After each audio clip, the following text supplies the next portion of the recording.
El día de hoy vamos a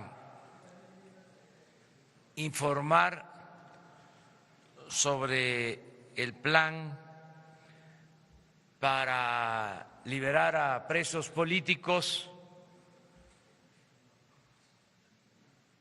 La secretaria de Gobernación,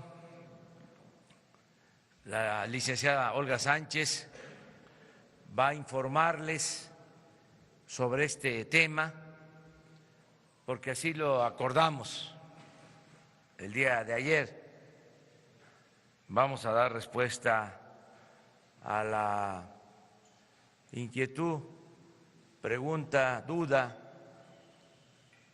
o interés que tienen ustedes de saber sobre cómo se está llevando a cabo este programa. Y también un compañero de ustedes hizo un planteamiento sobre desplazados y represión en Chiapas, y Alejandro Encinas va a tratar ese tema. Y luego, pues abrimos la sesión de preguntas y respuestas, como siempre. Entonces le damos la palabra a la licenciada Olga Sánchez Cordero, secretaria de Gobernación. Muchas gracias, presidente. Para informarles de que en la estructura de la Secretaría de Gobernación se creó una unidad especial para el fortalecimiento de los sistemas de justicia en nuestro país. Esta unidad está compuesta básicamente por dos direcciones generales, una de las cuales es una dirección general para el fortalecimiento de los sistemas de justicia en las entidades federativas a través de convenios de colaboración de las procuradurías estatales y de los tribunales superiores de justicia. La otra parte de la unidad, la otra dirección general, consiste ya precisamente en tener una mesa especial para la revisión de los casos en los que muchas de estas personas han sido privadas de su libertad injustamente. Tenemos ya liberados 16 personas. Hasta ahorita, en el mes de diciembre, hemos estado revisando los 368 casos que tenemos en la mesa y hasta ahorita hemos liberado 16 personas. Estas personas, muchos de ellos inclusive, no han tenido ni siquiera una sentencia después de muchísimos años de estar privados de su libertad y no han tenido sentencias ni condenatoria ni absolutoria. Otros tantos y muchos de estos que no han tenido sentencias porque los jueces no tienen manera de condenarlos, porque no tienen los elementos probatorios necesarios y las evidencias para poder condenarlos, y han estado privados de su libertad durante muchísimo tiempo. Quiero compartirles que estamos haciendo esta revisión de los 368 casos, pero que ya no quiero decir los nombres de estas personas en libertad por privacidad de sus datos personales. Pero estos 368 casos los estamos revisando muy puntualmente. Esta mesa está compuesta tanto por personal de los reclusorios como por representantes de la Procuraduría General de la República, como por los abogados defensores, por organizaciones sociales y sobre todo por gente sumamente calificada para revisar expedientes penales. Pero en todos estos casos lo que hemos encontrado son rezagos importantes en la impartición de justicia y la privación prácticamente ilegal de la libertad de muchos de estos que están en este momento en las prisiones del país. Yo sí quisiera decirles que esta mesa y esta estructura de la Secretaría de Gobernación va a ser permanente.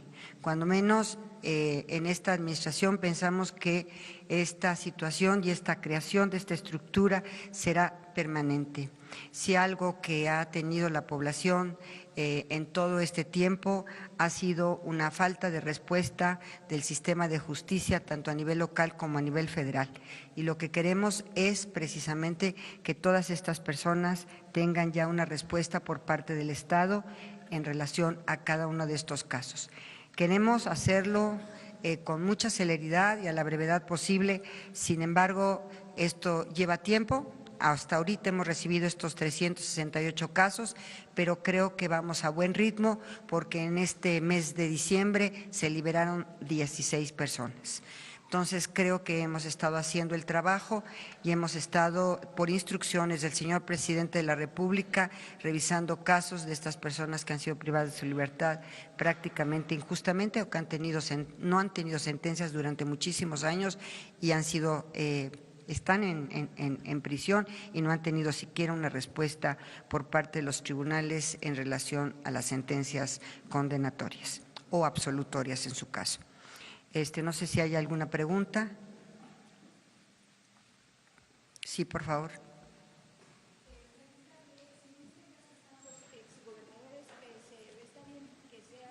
El asunto de presunción de inocencia, pero el caso de los gobernadores considero es de interés general. Por ejemplo, los que ya habían pedido, hablado con el presidente Andrés Manuel López Obrador. Estamos revisando estos casos, pero también quiero ser muy puntual. Muchos de estas personas que están en este momento privadas de su libertad tienen procesos locales en sus estados, no son procesos federales. Nosotros lo que estamos revisando en este momento son procesos federales, precisamente porque es la esfera de nuestra competencia. Sin embargo, a través del amparo o de las instancias del Poder Judicial Federal podríamos empezar a revisar los casos de muchas de estas personas que tienen causas penales únicamente de carácter estrictamente local y en las entidades federativas correspondientes. De todas maneras, estamos a través de las vías institucionales y de impugnaciones en el Poder Judicial Federal, podríamos hacer una revisión a través de los amparos o a través de carpetas de investigación que pudieran estar también vinculadas con algunos procesos penales federales, pero en general muchos de estos tienen procesos locales. En cuanto al diagnóstico de estas personas que van a ser beneficiadas y casos analizados. Rocío Méndez, Noticias MBS. Buenos días, doctora. Tenemos entendido que prácticamente el 60% son personas que cayeron en esta desventaja y fueron privadas, como usted nos advierte, posiblemente ilegalmente de su libertad por estar en la defensa de la tierra o en este tipo de circunstancias. ¿Podría aclararnos? Porque sí, también tenemos entendido que hay muchos jóvenes que por su protesta política, entiéndase normalistas o estudiantes universitarios, también están en prisión. Denos detalles, por favor. Es correcto, inclusive tenemos ambientalistas que están privados de su libertad por haberse opuesto a las prácticas del fracking. Estrictamente, por ejemplo, en la zona norte de Puebla, se opusieron al fracking y entonces fueron privadas de su libertad por oponerse al fracking, por ejemplo, y son ambientalistas que en este momento también están privadas de su libertad. Hay muchísima gente humilde que no tuvo ni siquiera derecho a un defensor público. Yo tengo casos, por ejemplo, de mujeres indígenas que ni siquiera tuvieron oportunidad, que por ejemplo transportaban una mochila a lo mejor con marihuana o con amapola y no tuvieron ni siquiera oportunidad de tener una defensa adecuada, ni un intérprete y mucho menos un proceso penal, un debido proceso. Entonces, todos estos casos los estamos revisando y sí tenemos ya detectadas muchísimas de este tipo de injusticias, de ambientalistas o de protesta social, en donde no podemos permitir, por instrucciones del señor presidente Andrés Manuel López Obrador, no podemos permitir que la protesta social sea criminalizada. Y en este caso también vamos nosotros a revisar todos estos expedientes que tenemos. Aquellas que cayeron en situación de interrupción del embarazo, ¿esto está contemplado? Aquí tenemos un tema en estas mujeres que tenemos privadas de su libertad por haber interrumpido su embarazo en los estados y en las entidades federativas, en donde todavía está penalizada la conducta por aborto.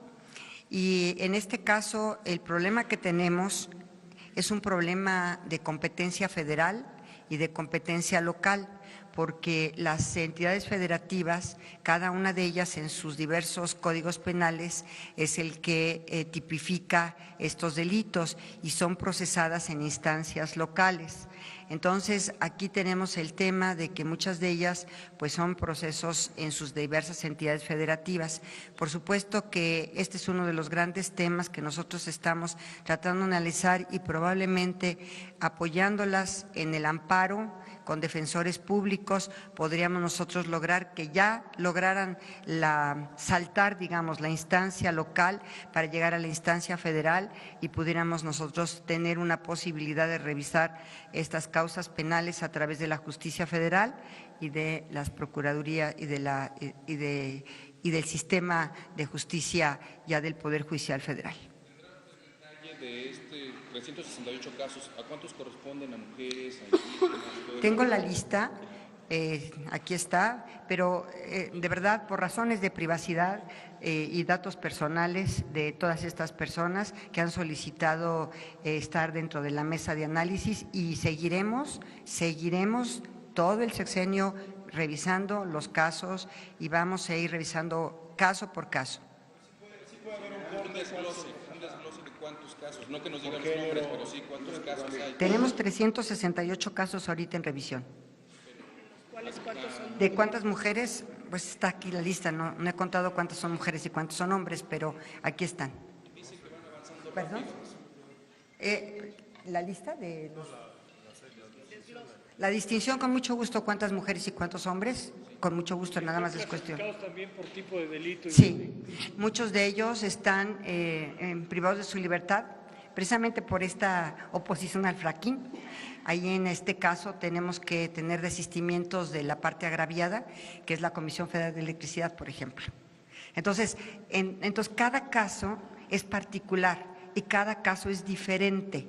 No podríamos generalizar ahorita porque uno está por fracking, otro está por motín, otro está por atentados contra las vías de comunicación, otros, bueno, hasta a muchos de ellos les han hecho montajes de secuestros o de extorsiones y muchos de ellos ni siquiera hay elementos probatorios suficientes como para que continúen privados de su libertad.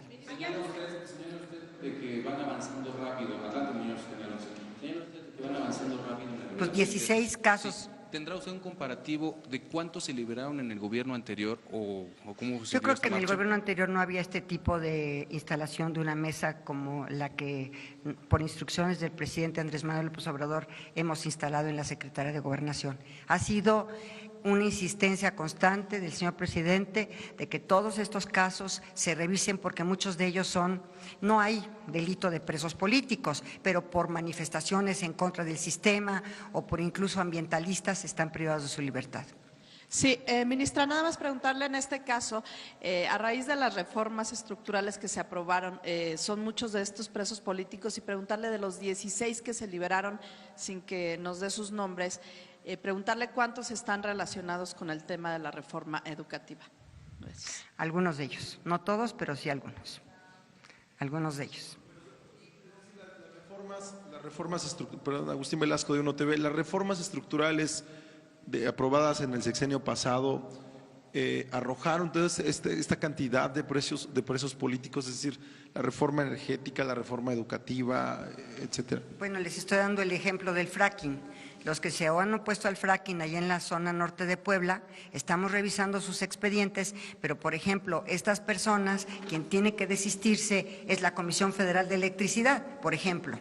Entonces, hay denuncias de ciertas instituciones públicas o de secretarías de Estado o de órganos autónomos o en este caso, por ejemplo, de la propia comisión, en donde tenemos que tener el desistimiento de estas instancias de gobierno y lo vamos a estar haciendo constantemente. En el Senado han presentado, Ricardo García, Revolución 3.0, en el Senado han presentado una iniciativa ciudadana para ley de amnistía. Esto quiere decir que el proceso por el cual están siendo liberados estos 16 presos no tiene que ver con una amnistía, se están haciendo casos particulares y si pudiera decirnos aproximadamente en cuánto tiempo quedarán resueltos los casos restantes. La ley de amnistía, que también es una, digamos, una instrucción del señor presidente, tenemos que tener detectados los universos de personas a los cuales van a ir dirigidas. Nos ha instruido de que hagamos un universo de personas, por ejemplo, de jóvenes que tenían por pobreza, estaban en los campos contratados en campos de marihuana o de amapola, jóvenes que tenían de posesión de droga más del gramaje permitido por la ley, y todos estos jóvenes, desde luego que también están privados de su libertad, pues como diría en mi época, hace muchísimos años, prácticamente son jóvenes, así decía mi madre, marihuanos, ¿no?, que tenían más posesión de droga y que ahorita están privados de su libertad. Entonces el presidente de la República nos ha instruido, porque una ley de amnistía pasa por el Congreso, por supuesto por el Congreso Federal, y tiene que tener un universo de personas determinadas. Lo que estamos haciendo es revisar caso por caso en esta mesa de reconciliación y justicia, así la hemos llamado, en la Secretaría de Gobernación, y en este momento no es una ley, sino es la revisión particular de los casos. Pero cuando tengamos el universo de personas a los cuales puede ir dirigida una ley de amnistía, le vamos a presentar al señor presidente de la República nuestra propuesta. Buenos días, Eduardo García de Infocel. Secretaria, en ese sentido, y dada la lenta impartición de justicia que hay en México, ¿no le preocupa que algunos nuevos delitos federales que se está proponiendo por la nueva administración sean graves y que mucha gente pueda ser acusada, sometida a cárcel y padecer de estos largos procesos sin justicia? ¿No debería de haber una reforma al mismo tiempo del sistema de justicia paralela o anterior? El señor presidente, la reforma que presentamos por instrucciones del señor presidente para ampliar el catálogo de delitos graves sin derecho a fianza o a libertad provisional, sino que oficiosamente se les priva su libertad, son únicamente 3. Son hechos de corrupción, por una parte; por otra parte son delitos electorales y desde luego el robo de combustible, por considerar que estos 3 delitos han afectado gravemente a la sociedad. Y por eso es que el señor presidente ha propuesto la ampliación del catálogo de delitos graves para que enfrenten su proceso en prisión y no en libertad. Sí, Ernesto Ledesma, de Rompeviento TV. En lo que toca, secretaria de Gobernación, perdón, en lo que toca a los presos políticos locales, que es una gran mayoría en lo que toca a presos políticos de rango federal, ¿están teniendo algún tipo de colaboración por parte de algunos gobernadores? Porque transferirlo a proceso federal mediante el amparo puede alargar muchísimo la condición de los presos. Desde luego que ¿Hay algunos gobernadores que están colaborando? A través de la otra Dirección General de Fortalecimiento al Sistema de Justicia, vamos a hacer convenios con los gobernadores, todavía no. Ese es un tema que está pendiente, pero ya está instalada la Dirección General para el fortalecimiento del sistema de justicia en México. No es revivir el CETEC, como ustedes saben, sino ya es una acción más conjunta y coordinada con los gobernadores para fortalecer tanto el sistema de procuración de justicia como el sistema de impartición. En procuración de justicia tenemos un rezago enorme y tenemos también un problema de que no se investigan adecuadamente los hechos ilícitos que se cometen en las entidades federativas, sobre todo en algunas entidades federativas. Entonces tenemos que, a través de esos convenios de colaboración, apoyar hasta donde, obviamente respetando la soberanía de los estados y su autonomía, hasta donde nos permitan poderlos ir fortaleciendo tanto en materia de procuración como en materia de impartición. Pero la respuesta es que en muchos de estos casos no han tenido una respuesta de este sistema de justicia rápida y eficiente. A ver, yo creo que ya hasta ahorita dejo esto y voy a darle la palabra al subsecretario de Alejandro Encinas. Sí quisiera decirles que les va a platicar sobre un tema que es verdaderamente un tema muy delicado en nuestro país, pero que nunca se había visibilizado en nuestro país, que es el tema de los desplazados. Este tema nunca existió y ahorita vamos a platicar sobre él. Muchas gracias. Con su autorización, señor presidente. Bueno, como lo planteó ayer Ernesto de Ledesma de Rompevientos TV, efectivamente el pasado 18 de diciembre hizo el planteamiento aquí en la conferencia de prensa respecto a la muy difícil situación que se está viviendo en los Altos de Chiapas, particularmente en la zona Chenaló y Aldama. Desde ese mismo día, por instrucciones del señor presidente de la República, establecimos contacto directo con el periodista Ernesto Ledesma y ese mismo día, por la tarde, se instaló la mesa de seguimiento a los problemas de desplazamiento forzado que se deriva de la ley que existe en el Estado de Chiapas, una ley de desplazamiento forzado que obliga al gobierno del Estado a establecer una mesa para la atención de este tipo de problemas. Toda vez se trata de un asunto estrictamente local. Desde días anteriores, pero particularmente a partir de esta denuncia, hemos mantenido una relación estrecha con el Gobierno del Estado.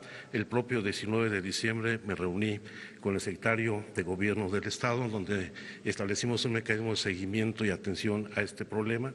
Los días 27 y 28 de diciembre, un grupo de funcionarios de la Secretaría de Gobernación, particularmente del área de atención a la violencia contra la mujer y de garantía de los derechos humanos, se desplazó para hacer una visita a los campamentos y a los lugares donde está este problema vigente, en donde efectivamente pues, los problemas de violencia, de presencia de grupos paramilitares y de una gran capacidad de fuego, incluso de grupos ligados presuntamente a la delincuencia organizada, ha generado niveles de violencia de nueva cuenta, como sucedió en el mes de abril con el asesinato de 2 niños y ahora de nueva cuenta en los primeros días de este mes, gente que ha sido víctima de la violencia que lamentablemente se ha venido recrudeciendo.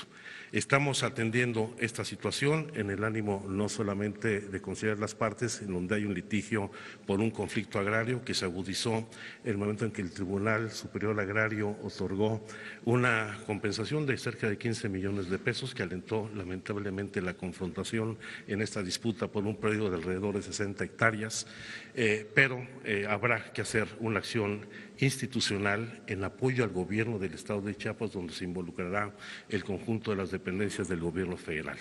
La instrucción que nos ha dado el señor presidente de la República es que las dependencias vinculadas en el Gabinete de Seguridad y Gobierno de la Administración Pública Federal atienda esta situación con la responsabilidad y cautela que esto amerita para evitar una mayor confrontación y violencia entre las propias comunidades y estaremos informando de cómo van evolucionando estos hechos. Por supuesto, estamos dando prioridad a atender los asuntos de carácter humanitario, a las viudas, a los niños que están en una situación de indefensión.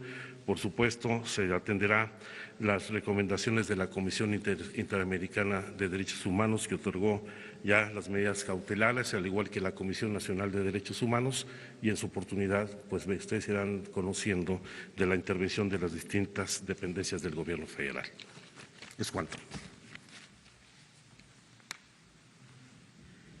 No hay pregunta, a ver. El número de desplazados, ¿cuántos son mujeres? ¿Cuántos? Los están desplazados prácticamente en la zona. Hay que recordar que es una zona donde hay un conflicto social muy intenso. Por supuesto, tenemos antecedentes lamentables como el caso de Acteal. Hay influencia en esta zona con los caracoles zapatistas. Esto tiene que irse manejando con mucha cautela y detenimiento. Creemos que son alrededor de 600 las personas que están afectadas por esta situación en esta región del Estado, lo cual no es el único problema que tenemos en la entidad, como lo tenemos también en otras entidades de la República, pero eso va a tener una atención especial, dada pues, lo delicado que es el asunto en las convivencias de entre las comunidades. Por favor. Sí, con respecto de las pérdidas de las cosechas de Café y otros, de prácticamente todo el municipio de Aldama, de los 12 poblados que componen esa comunidad, ¿va a haber alguna indemnización para todas estas familias por parte del gobierno federal, por parte del gobierno estatal, en lo que toca al involucramiento de la policía estatal, del gobierno de Rutilio Escandón, que tiene una base de operaciones mixtas en Santa Marta, que es de donde provienen los disparos? ¿Qué se está haciendo si es la propia policía estatal quien está vinculada y que ya hay testimonios audiovisuales que así lo certifican? Y en lo que toca a los desplazados, en el caso de Chalchihuitán, el Centro de Derechos Humanos Fray Bartolomé de las Casas ha solicitado medidas cautelares para ellos. Sin embargo, el síndico de Chalchihuitán mandó a destruir los campamentos de los desplazados. ¿Y qué va a hacer el gobierno de Andrés Manuel López Obrador en lo que toca a la condición en la que están viviendo ahorita los desplazados, que son condiciones verdaderamente infrahumanas? En el primer caso, por supuesto que habrá la reparación de indemnizaciones por la pérdida de las cosechas. Esto será en coordinación en el gobierno federal y el gobierno del estado. Sobre el caso de la Policía Estatal establecida en la comunidad de Santa Marta, efectivamente se está haciendo la investigación para deslindar las responsabilidades y en su oportunidad será a través de la coordinación de seguridad pública de esta región en el estado, como será la intervención por parte de las fuerzas de seguridad del gobierno federal. En tercer lugar, por supuesto que habrá que seguir el diálogo con el regidor de Chalchihuitán, que indudablemente es uno de los puntos de mayor tensión que tenemos en la región. Es ahí donde está radicado el problema por esta disputa del fondo de 15 millones de pesos que otorgó el Tribunal Superior Agrario. Y en el último caso, la instrucción del presidente de la República es dar toda la asistencia y apoyo humanitario para mitigar las situaciones de precariedad en las que se encuentran las víctimas. Hoy viene el secretario de Gobierno, vamos a hacer el seguimiento con él y esperamos que hoy concretemos muchas de estas medidas. Muy bien, pues se cumplió con este propósito de informarles. El objetivo principal es que no haya presos políticos,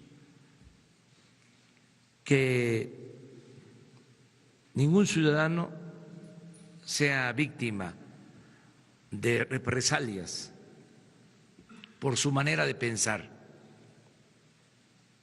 por su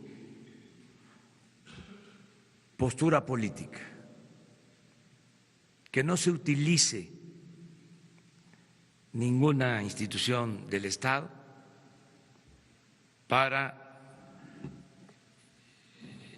afectar a los ciudadanos de manera injusta, que no se fabriquen delitos a opositores, adversarios, como sucedía. No estoy inventando nada. Queremos que la Cuarta Transformación signifique también justicia, que no se acuse a opositores, a dirigentes sociales, ambientalistas, hasta de lavado de dinero, y se les envía a las cárceles. Eso se terminó, nunca más una represalia. Y estamos reparando los daños, si podemos usar ese término, reparación de daño, que los inocentes puedan salir de las cárceles, que quienes no tuvieron posibilidades de contar con defensa de abogados, porque las oficialías públicas no hicieron su labor, o quienes están sin sentencia desde hace años, que se revisen todos estos casos, desde indígenas, mujeres, ambientalistas, maestros, dirigentes sociales y políticos. Vamos a revisar todo. Está abierta esa posibilidad a cargo de la licenciada Olga Sánchez Cordero, secretaria de Gobernación. Como ella lo mencionó, no podemos dar a conocer nombres, pero sí los que se han mencionado han solicitado los más famosos, conocidos casos, se están tratando. Han acudido a nosotros y los estamos atendiendo. Esa es la actitud que se está tomando en este caso. Les doy una buena noticia, cambiando de tema.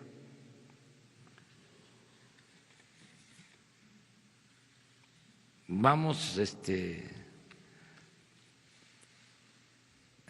logrando el propósito de que no se roben los combustibles.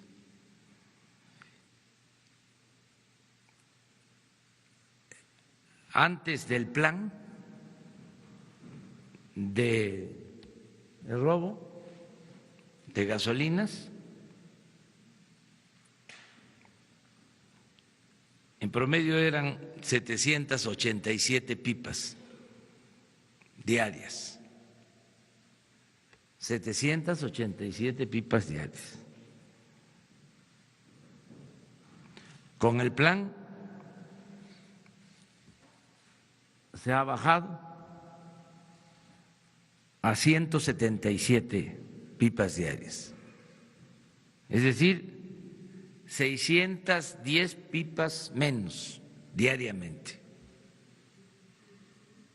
610 pipas menos diariamente. En total se han robado, desde que iniciamos el plan, se han robado 8.540 pipas menos.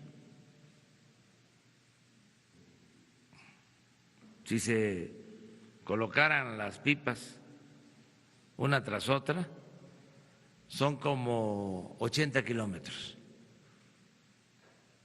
de pipas, las que ya no se han robado.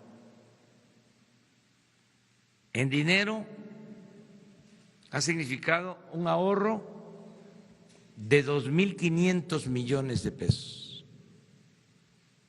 2.500 millones de pesos. Informo esto para agradecerle a la gente por su apoyo, por su respaldo. Y sí,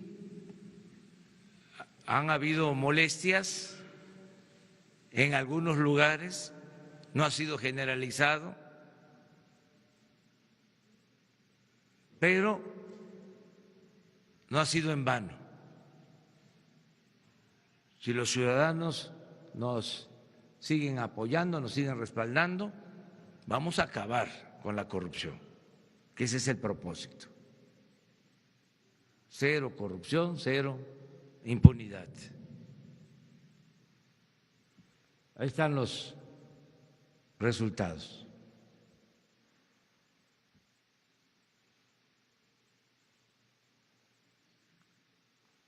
Vamos a estarles informando periódicamente. Todavía no es para cantar victoria, para echar las campanas al vuelo, porque es desenraizar, arrancar de raíz un sistema corrupto, desarrollado al amparo del poder público. Una vergüenza. Y hay otros casos, pero nos vamos por parte. Vamos a ir poco a poco. Vamos hasta atrás, ¿no? O sea, hasta atrás. Vamos a empezar por la derecha, pero aunque no es ninguna alusión. Buenos días, señor presidente. Preguntarle, ayer hablaba sobre el resguardo que va a tener ahora las pipas con elementos militares. ¿Hay una fecha para que esto ya nos esté dando, para que estas pipas puedan circular sin que se tenga esta seguridad? Y en otro tema, usted ha hablado particularmente de los órganos autónomos y ha criticado estos altos sueldos que han tenido. En el INE ya vemos una reestructuración en los próximos meses, en las próximas semanas, que ya va a cambiar. En el caso del INAI, ¿también habrá una propuesta de su gobierno para reestructurarlo, por ejemplo, para quedarse con menos comisionados, para que haya otro instituto de transparencia, ya que usted ha criticado fuertemente ese instituto? Gracias. Bueno, el plan continúa, nos están ayudando servidores públicos de 10 secretarías, y de manera muy destacada nos está ayudando la Marina y el Ejército. Ayer, por ejemplo, en Salamanca, en la refinería, se encontró una instalación clandestina de los tanques de gasolina hacia un depósito fuera de la refinería, con una manguera de 3 kilómetros. Esto fue ya descubierto por el Ejército, y así nos están ayudando todos los días. Y en el caso de la transportación, lo mismo. Se está buscando, yo se los comentaba ayer, que podamos transportar combustible también con pipas. Se hace con pipas, pero utilizarlas más y estar viendo qué es lo más conveniente, o sea, graduando, sin afectar el abasto. Entonces estamos en eso constantemente. Les decía también, y eso debe quedar pues muy claro, hay suficiente combustible en el país. Tenemos gasolinas en el país. No es un problema de abasto nacional, es un sistema, es una situación especial de distribución que estamos normando para evitar el robo. También sobre los precios de las gasolinas, decirles que no está variando el precio, que al contrario, en algunos casos está bajando el precio de los combustibles, poco. Esto se debe básicamente a que está bajando el precio de la gasolina en el mercado internacional. básicamente. Entonces, cuando decidimos sobre este plan, lo hicimos también pensando en que hay ahora una circunstancia favorable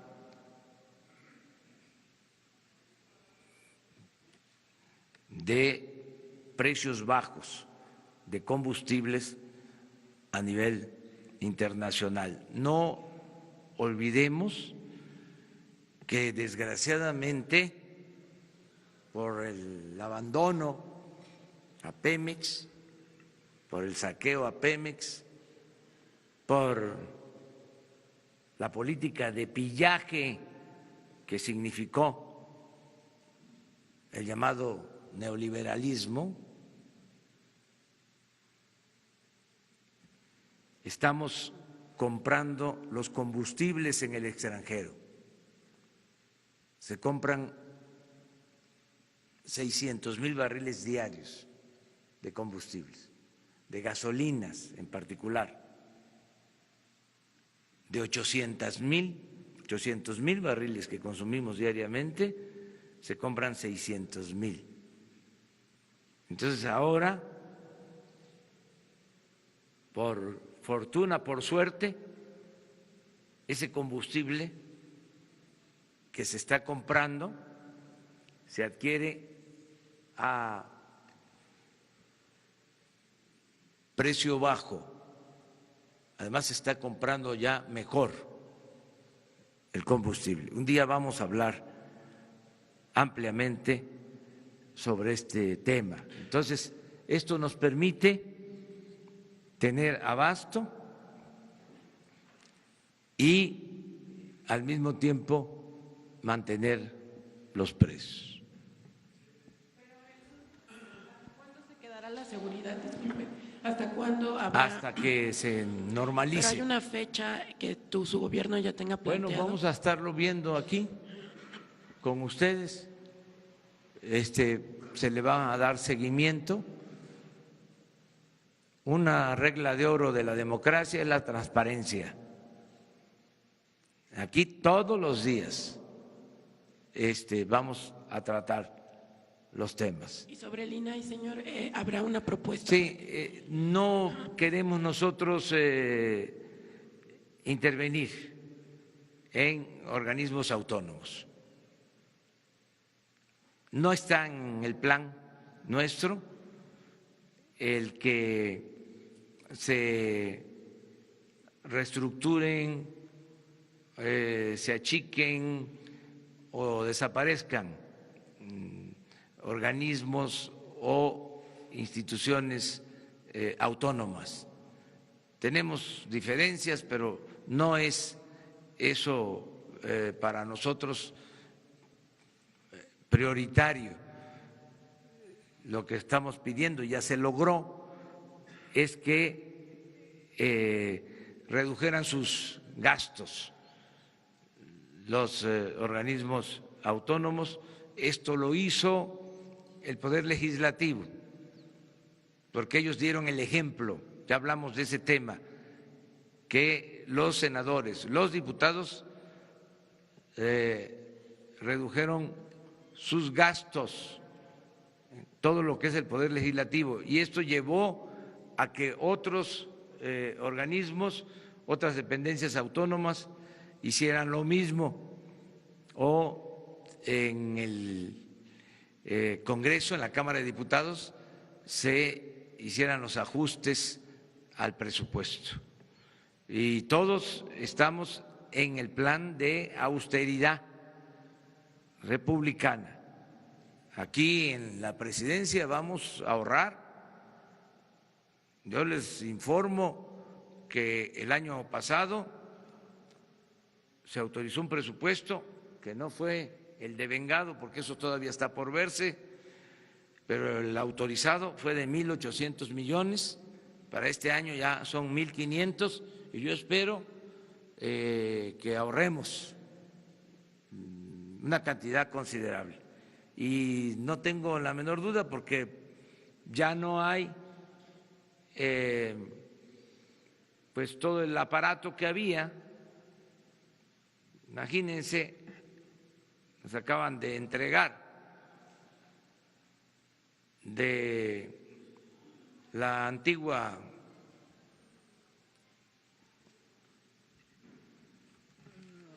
institución del Estado Mayor Presidencial 280 vehículos.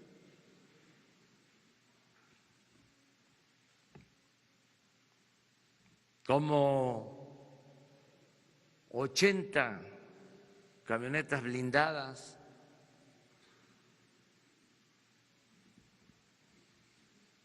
me decían que la mayoría de color negro, que era pues todo el aparato, toda la comitiva. Yo ahora pues me traslado en un vehículo. Entonces vamos a ver qué hacemos con las 280 camionetas. Las blindadas pues a las áreas de seguridad, la defensa, a la Marina, a seguridad pública. Pero imagínense el ahorro nada más en combustible, y las vamos a distribuir porque se deben de usar, pero algunas a lo mejor se van a entregar para otros propósitos. Estamos viendo todo eso. 280 y de todo tipo. Entonces, ¿cómo no vamos a ahorrar? Y además se tenía un contrato de arrendamiento de vehículos. Entonces, nos va a alcanzar el presupuesto. Por eso celebro que los organismos autónomos hayan aplicado el plan de austeridad. Quedamos los de atrás, pero… Gracias, presidente. Buen día, secretaria, subsecretario. Alejandro Lelo de la Red Diario, Basta, Grupo Cantón. Presidente, vemos que coincide la baja en el robo de combustible con el cierre de los ductos. Es como un poco, en la casa tengo una fuga y cierro la llave de paso, pero bueno, ya no tengo agua, tengo que acarrearla para utilizarla. ¿En qué momento van a abrir esa llave y qué están haciendo para que cuando la abran no se repita este robo de combustible y se vuelva a disparar? Y la segunda pregunta, muy concreta también, hay otras, y ahora que está de moda el huachicoleo, si me permite llamarle también otra forma de huachicoleo, que el ciudadano llega a la gasolinera y le venden litros de 800, de 900 mililitros, y son miles. Hay un caso histórico en el sexenio de Fox, una subsecretaria del consumidor fue destituida y se le señaló de chantajear, extorsionar gasolineras para campañas panistas. Ahí está la historia por ahí del 2004-2005. Eso quiere decir que sí tiene dientes la Procuraduría del Consumidor para combatir. ¿Qué está haciendo, qué va a hacer su gobierno para combatir también este huachicoleo contra el ciudadano? Sí, vamos a estar actuando. Es un equipo multidisciplinario, intersecretarial, el que atiende esto. No solo es Pemex, está la Secretaría de Economía, está participando la Secretaría de Gobernación y otras secretarías. Y también nos está ayudando la Procuraduría, la Fiscalía General, y nos están ayudando también de Hacienda, de Inteligencia Financiera. O sea, es un equipo de trabajo y vamos a ir avanzando, resolviendo los problemas. aguantando, resistiendo. Entonces, estamos en eso y lo ideal es que en las gasolinerías se den litros de a litro, pero que no sean nada más las mantas que cuelgan en las gasolinerías como publicidad, sino que en realidad no defrauden al consumidor, que no se afecte al consumidor. Todo eso lo vamos a estar cuidando, y no solo con medidas coercitivas. Yo soy más dado, más inclinado a persuadir, a convencer. Y yo creo que lo vamos a lograr porque estamos viviendo una etapa nueva. Todo esto se daba porque el gobierno daba el mal ejemplo. Si robaban arriba, pues cómo no iban a robar abajo. Y dijimos muchas veces, vamos a limpiar el gobierno de corrupción de arriba para abajo, como se limpian las escaleras, y es lo que estamos haciendo. Entonces, yo espero que tengamos muy buenos resultados. Aquí en la Ciudad de México, por ejemplo, hay una gasolinería, se le puede decir también gasolinera, las dos cosas están permitidas.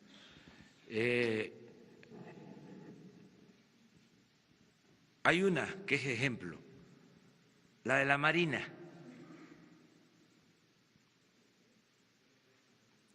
En el eje 3, porque, entre otras cosas, la gente tiene la percepción, y esto obedece a la realidad, de que ahí se da completo el litro.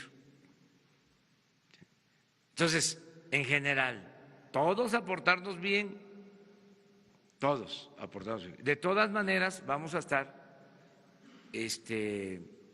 vigilando, y yo estoy seguro de que la competencia tiene que ver también con la calidad, tiene que haber un componente ético en todo lo que hagamos. Les voy a dar un dato que es interesante, y ahí me van a ayudar también ustedes, y me va a ayudar toda la gente.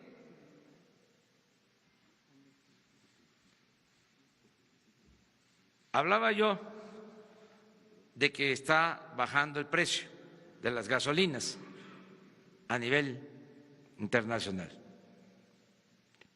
Todavía Pemex abastece a las gasolinerías en un 95% aproximadamente. Es decir, Pemex está comprando la gasolina y la entrega a los concesionarios. Y se está vendiendo la gasolina a menor precio.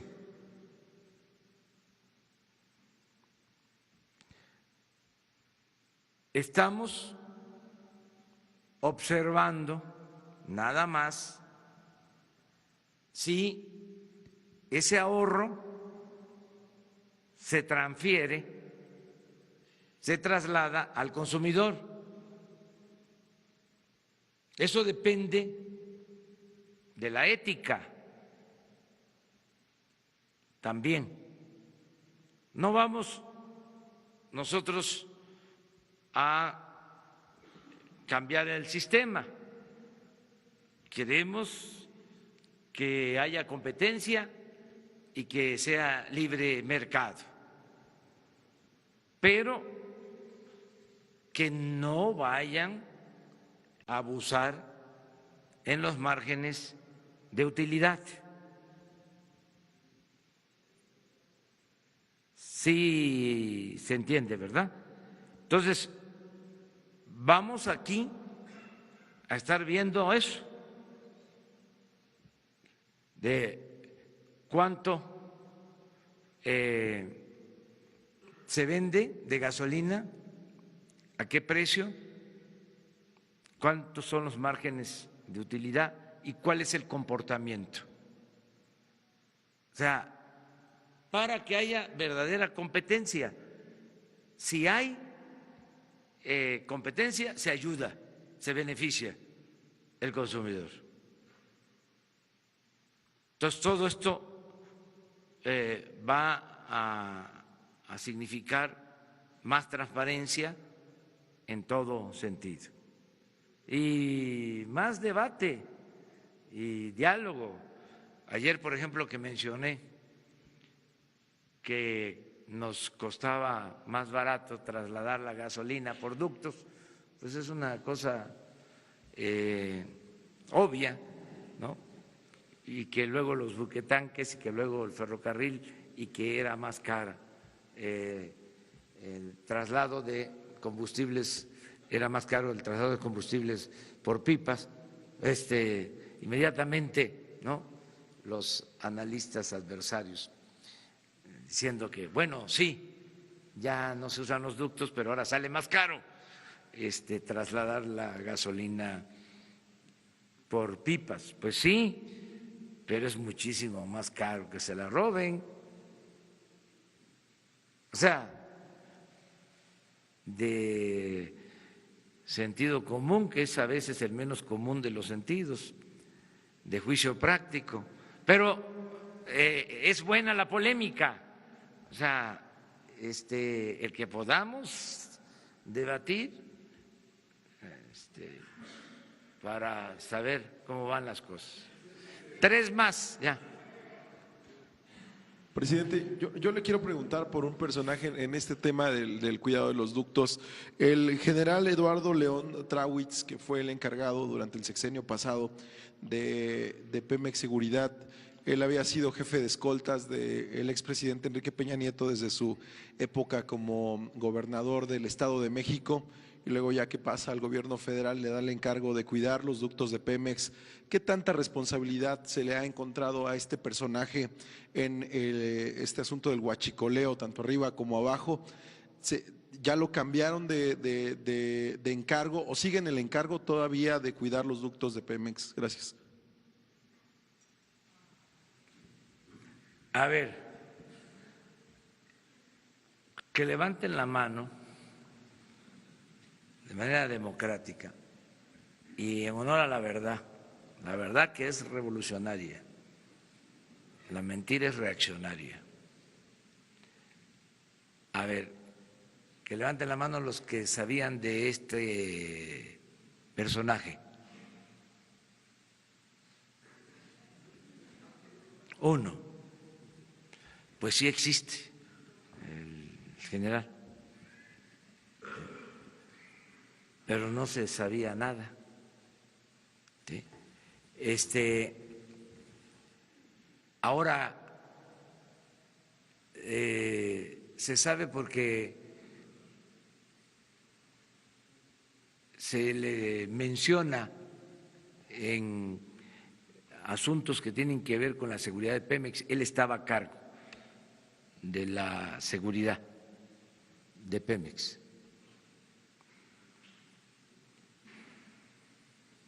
Y lo que se está haciendo ahora, les hablaba de que es un programa integral, es una investigación a fondo, conjunta, de todas las dependencias. Recuerden ustedes que se dijo desde el principio, lo acaba de mencionar la licenciada Olga, de que el robo de combustible se convierte en delito grave. La corrupción y el fraude electoral. O sea, son temas en donde no vamos a dejar de insistir hasta que se castigue a todos los responsables y vamos a estar siempre también llamando a los ciudadanos, sobre todo la verdad. Me preocupa mucho el que sean detenidos gentes humildes, pobres, que no sepan que ahora ya el robo de combustible es un delito grave sin derecho a fianza. Entonces quiero que se informen, que todas las familias apoyen, ayuden. Esta semana empiezan ya a dispersarse los recursos para los programas sociales. El que no tenga trabajo va a poder asistir a una dependencia y conseguir trabajo. Vamos a lograr muy pronto el pleno empleo. En el caso, por ejemplo, de los jóvenes, todos los jóvenes de 18 a 29 años van a recibir su apoyo. Poco, pero muy digno. Poquito porque es bendito. 3,600 pesos, pero que no les falte lo indispensable, para que nadie se vea obligado a tomar el camino de la delincuencia. Entonces, en eso estamos y ahí les dejo de tarea lo de la pregunta del compañero. Muy bien. Está bajo investigación, eso es lógico. El general que estaba a cargo de los ductos está bajo investigación. Está en una lista de personas que se investigan con relación a esto, sin que haya todavía nada definitivo. ¿La investigación corre porque se está investigando a todos los que tienen que ver o tuvieron que ver con estas actividades. La Secretaría de Gobernación, ¿en qué etapa de la investigación se encuentran? Nada más, si nos pudiera precisar. En todos los casos se está trabajando en lo que tiene que ver con precisamente la investigación. Hasta ahí. Uno ya.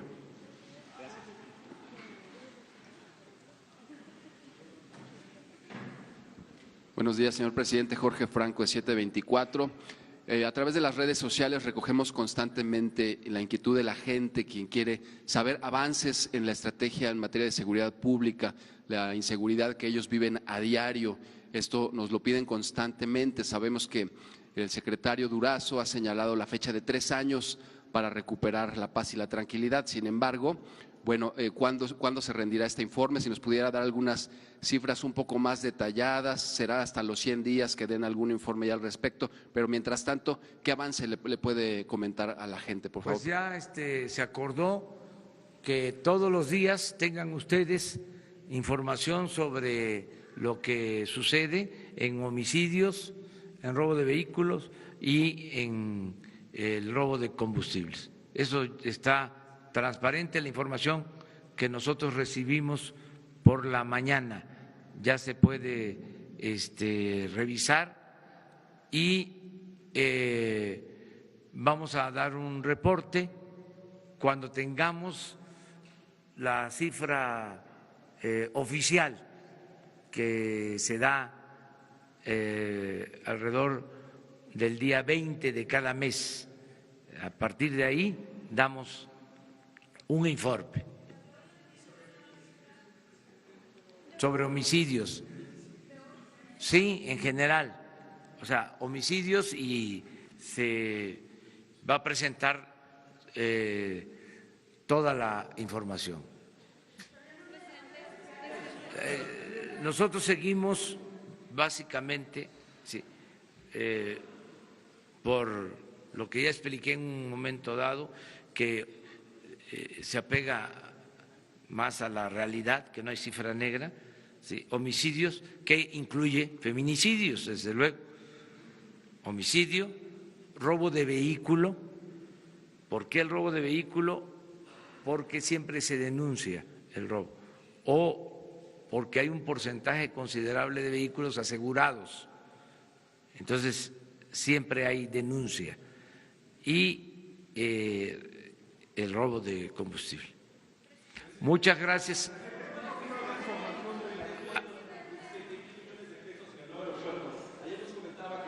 Nos iba a dar los pormenores, sí, cómo va hoy esta les investigación. Van a informar de la Procuraduría, les pedimos toda la información. Les adelanto que no presentó la Policía Federal Preventiva ninguna denuncia. O sea, lo queremos manejar con mucho cuidado el caso, porque no tiene fundamento, pero no queremos exhibir a nadie, porque incluso no vemos que haya mala fe en el periódico. Pensamos que fueron sorprendidos. Entonces, se va a informar, se va a hablar con el director del periódico para darle toda la información, pero no hay elementos de prueba sobre la denuncia. Para empezar, la Policía Federal Preventiva no presentó, ya lo revisaron los responsables, ninguna denuncia por corrupción en la construcción del aeropuerto. Los homicidios, presidente. Sobre el esquema en los sindicatos que se utilizaron sindicatos para cargar dinero, para cargar materiales. Entonces quiero preguntarle qué se necesita para que ustedes activen una investigación, porque si bien es cierto que la Policía Federal en este caso no tenía las facultades para investigarlo, hay elementos públicos que nos hablan de un esquema de corrupción con nombres claves, con mecanismos. Entonces, ¿qué se necesitaría para que ustedes investiguen este caso? No, pues cuando uno sabe de un delito, uno está obligado a denunciarlo y la autoridad tiene que proceder, pero en este caso no fue así. En este caso no presentó la Policía Federal Preventiva ninguna denuncia. No quiero decir más, pues. Ahora que lo saben, lo van a investigar, ya conocen los hechos, ¿van a presentar la denuncia en este momento y se podrá activar la investigación? Sí, pero no hay elementos, o sea, no hay pruebas. ¿Saben cuántas denuncias hay en la Procuraduría? Hoy estaban informando, en general, unas fundadas, otras sin elementos, 103,000 denuncias. O sea, es mucho el rezago. En este caso fue algo que no corresponde a la realidad. O sea, si no se los diría, Lo que pasa es que no me quiero meter al fondo porque es cuando alguien se equivoca o se comete un error. A veces yo digo, este periódico o la prensa fifí, porque los veo malintencionados, tendenciosos. Ya ves cómo son, que se dan baños de pureza, ¿no? Y son unos reverendos hipócritas. Ahí sí, pero acá no, acá fue que se manejó una información, eso suele pasar, que llega información a las mesas de redacción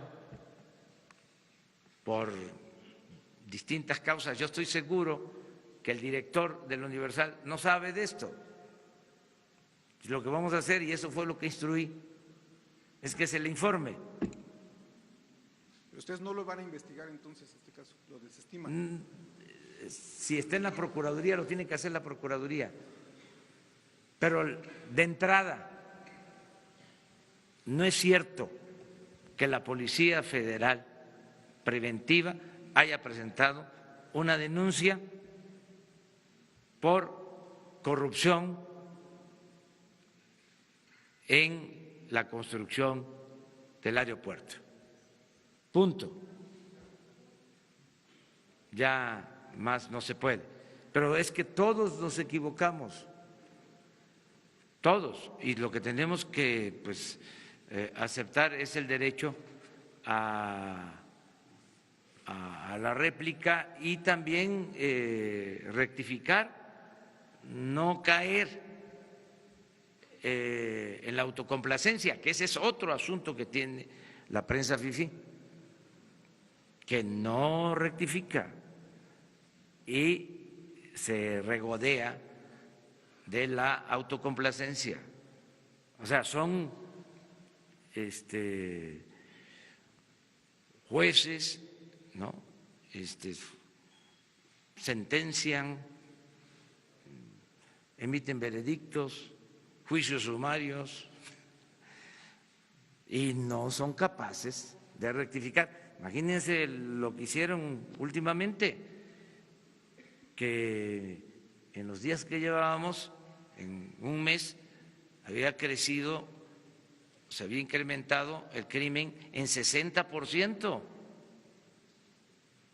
No se midieron y no fueron capaces de decir, pues no es así. No, 60% es muchísimo. De 2.200 homicidios en un mes a 3.500, que es el 60%, si hago bien las cuentas.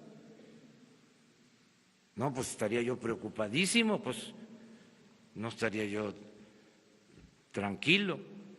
Pero no fueron capaces de decir, sí, bueno, aquí estamos, aquí va, así vamos.